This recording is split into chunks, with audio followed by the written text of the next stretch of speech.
बहुत समय पहले की बात है। एक छोटे से गांव सूरजपुर में धर्मू नाम का एक गरीब किसान रहता था। बिना मेहनती, दयालु और सीधा साधा था। वो दिन रात खेतों में मजदूरी करके उसके परिवार में सिर्फ उसकी बेटी हिना थी।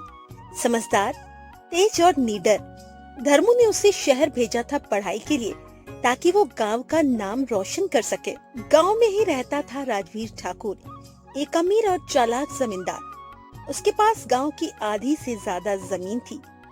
गरीब किसानों को ठेके पर खेत देता, लेकिन ऐसी शर्तों में बांधता कि अंत में पूरी फसल उसी के गोदाम में चली जाती।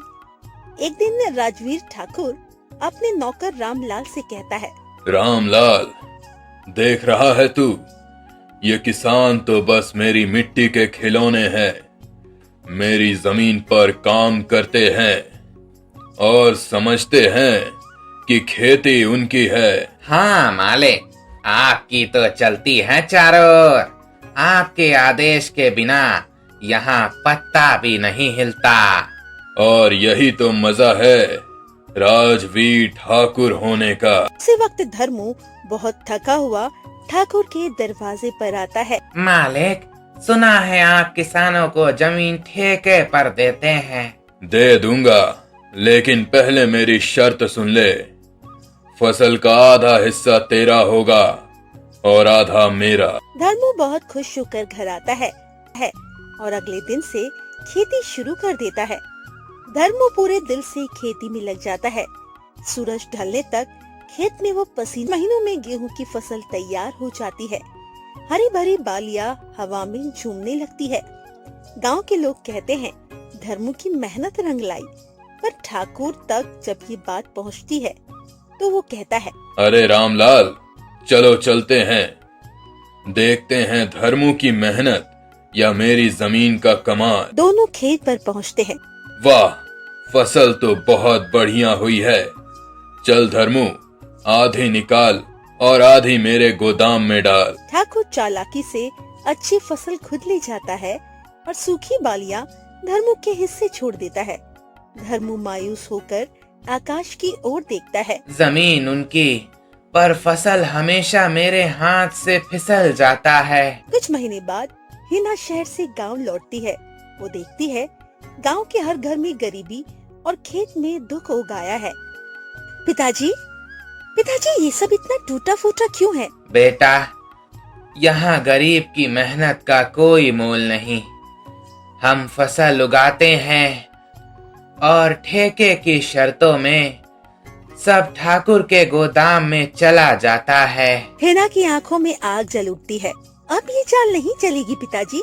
इस बार मैं ठेके पर जमीन लूंगी और उसकी चाल उसी पर पलट दूंगी। अगले दिन हिना ठाकुर के पास जाती है। अरे वाह, धर्मू की बेटी आई है। किस लिए आई हो बिटिया? जमीन ठेके पर चाहिए? जी मालिक, 1 साल के लिए जमीन चाहिए। लेकिन शर्त सुन ले, ऊपर का हिस्सा मेरा, नीचे का हिस्सा तेरा। मंजूर है मालिक। ठाकुर मन ही मन सोचता है, ये लड़की भी गेहूं ही लगाएगी। अब की बार ऊपर का हिस्सा मेरा, मतलब सारे दाने मेरे। लेकिन हिना चालाक थी। उसने गेहूं नहीं, आलू लगाए। जमीन के नीचे उगने वाली फसल कुछ महीने बाद फसल तैयार हो जाती है। ठाकुर आता है। चल हीना, शर्त याद है ना? ऊपर का मेरा, नीचे का तेरा। जी मालिक, ऊपर का हिस्सा तो आप ले जाइए। ठाकुर ने देखा ऊपर तो सिर्फ पत्ते और सूखी बेलें हैं। अरे ये क्या? बाकी हिस्सा यानी नीचे वाला मेरे पास रहेगा, क्योंकि वहाँ तो आलू हैं। ठाकुर के चेहरे का रंग उड़ जाता है। गांव वाले हंसने लगते हैं। मालिक, ये तो आपको ही मात दे गई। ठीक है लड़की, अगली बार देखता हूँ तेरा दिमाग कहाँ तक चलता है। कुछ महीने बाद हिना फिर ठाकुर के पास जाती है। इस बार नीचे का हिस्सा मेरा होगा और ऊपर का तेरा। अब देखता हूँ कैसे बचती है तू। मंजूर है मालिक। लेकिन इस बार हिना ने गेहूं लगाया। ऊपर के हिस्से में सुनहरे दाने लहराने लगे। ठाकुर के हिस्से में क्या बचा? सिर्फ मिट्टी। ठाकुर अब पूरी तरह जल उठा। रामलाल, अब की बार ऊपर का नीचे का दोनों मेरा होगा, बीच का हिस्सा उसका। मालिक, इस बार तो जीत पक्की है। लेकिन हिना ने गन्ना लगाया, ऊपर पत्ते, नीचे जड़, बीच में मीठा रस भरा गन्ना। ठाकुर फिर धोखा खा गया। ठाकुर खेत में खड़ा सोचता रह गया।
ठाकुर की आंखें भर आई।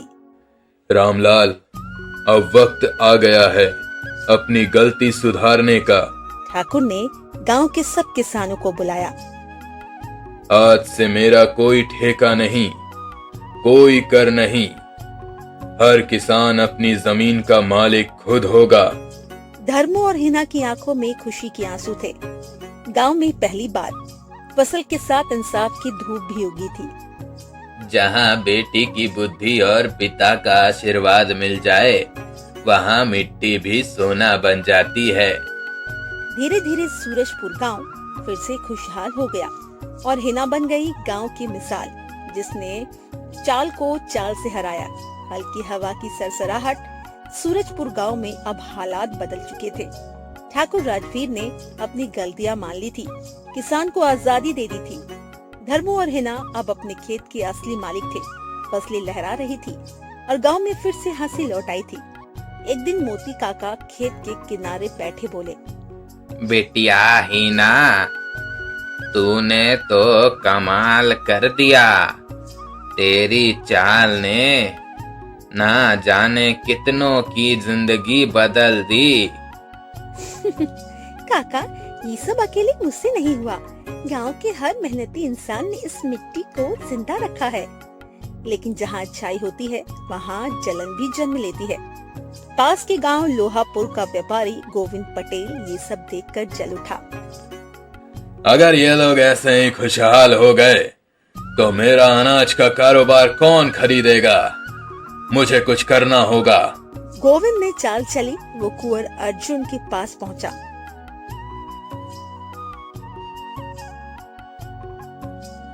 बाबू अर्जुन, सुनिए, आपके पिता अब बूढ़े हो गए हैं। ये गांव गरीबों के हाथ में चला गया है। अगर आप चाहे तो हम साथ मिलकर सब वापस ले सकते हैं। मेरे पिता ने तो किसानों को आजादी दी है, अब मैं कैसे उसे उलट दूं? अर्जुन कुछ दिन सोचता रहा। वो हर शाम खेतों में जाता और किसानों को मेहनत करते देखता। एक दिन उसने देखा हिना और नंदू खेत में आलू निकाल रहे थे। उनके चेहरे पर संतोष था। जिन लोगों के पास कुछ नहीं था और मैं जिसके पास सब कुछ है, फिर भी बेचैन हूँ। अर्जुन उसी शाम हिना के पास जाता है। हिना, क्या सच में गांव बिना ठाकुरों के चल सकता है? अगर इंसान में मेहनत और ईमान है तो वो अपनी किस्मत खुद लिख सकता है अर्जुन बाबू। फिर तो मैं भी इस कहानी का हिस्सा बनना चाहूँगा। अर्जुन ने अपने पिता के पुराने गोदाम किसानों को दान में दे दिए। अब वहाँ सहकारी मंडी बनी। अब हमें किसी गोविंद पटेल के तराजू पर नहीं तोला जाएगा। गांव में नारे गूंजे, मेहनत हमारी, कीमत हमारी। लेकिन गोविंद पटेल शांत नहीं बैठा। वो चालाकी से खेतों में कीट दवा मिला देता है। फसलें सूखने लगती है। हीना, हमारी फसल मुरझा रही है। ये प्राकृतिक नहीं लग रहा है, कुछ तो गड़बड़ है। हिना और अर्जुन रात को खेतों में निगरानी करते हैं। वो देखते हैं गोविंद का आदमी रामलाल वहाँ कुछ मिला रहा है। हिना चिल्लाती है, रुको रामलाल। हिना चिल्लाती है, रुको। रामलाल भागने लगता है, लेकिन अर्जुन पकड़ लेता है। रामलाल, ये तू क्या कर रहा था? बाबू गोविंद पटेल ने कहा था, अगर फसलें सूख जाएंगी तो किसान फिर ठाकुर के पास आएंगे। अर्जुन समझ जाता है असली दुश्मन कौन है। अगले दिन पंचायत बुलाई जाती है। गोविंद पटेल, तेरे जहर से गरीबों की मेहनत जल गई। अब कानून तेरा फैसला करेगा। गांव वाले तालियां बजाते हैं और पहली बार ठाकुर का बेटा इंसाफ की तरफ खड़ा होता है। हिना खेत में बैठी मुस्कुरा रही थी। धर्मू उसके पास आता है। बेटा, तूने इस गांव को नया जीवन दिया। नहीं पिताजी, इस मिट्टी ने हमें नया जीवन दिया है। गांव में पहली बार महिला किसान मंडल बना, जहां हिना, सूरजिया और रेखा ठकुराइन सब मिलकर आने वाले मौसम की योजना बनाती थी। अब सूरजपुर सिर्फ एक गांव नहीं, बल्कि इंसाफ और एकता की मिसाल बन चुका था। कथावाचक की आवाज, जहां चालाकी में बुद्धि और मेहनत में सच्चाई हो, वही बदलाव की हवा चलती है। सूरजपुर गांव अब बदल चुका था। किसान खुश थे, बच्चे स्कूल जा रहे थे और खेतों में फिर से हरियाली लौट आई। लेकिन इससे शांति के बीच एक नया खतरा पनप रहा था। पास के शहर से एक उद्योगपति आया था, विक्रम आहूजा। विक्रम आहूजा बड़े शहर का आदमी था, जिसकी नजर अब सूरजपुर की जमीन पर थी। यहाँ की मिट्टी उपजाऊ है। यहाँ एक फैक्ट्री लगाकर करोड़ों का मुनाफा होगा। उसके साथ था उसका सलाहकार मंजूर खान, जो हर बात में चालाकी ढूंढ लेता था। साहिब, इन किसानों को लालच दिखाइए, ये खुद जमीन बेच देंगे। विक्रम गांव आया, उसने सब कुछ जमा किया। मैं यहाँ चीनी मिल बनवाना चाहता हूँ। हर किसान को नौकरी दूंगा और हर खेत की फसल खरीदूंगा। कुछ लोग खुश हुए, कुछ शक में पड़े। बिटिया हीना, ये शहर वाले भरोसे के लायक नहीं। काका, अब हम किसी की चमक दमक में नहीं फंसेंगे। उधर अर्जुन अब जिले का अधिकारी बन चुका था, गांव के विकास में मदद कर रहा था। हिना और अर्जुन मिलकर सूरजपुर सहकारी मंडल चला रहे थे।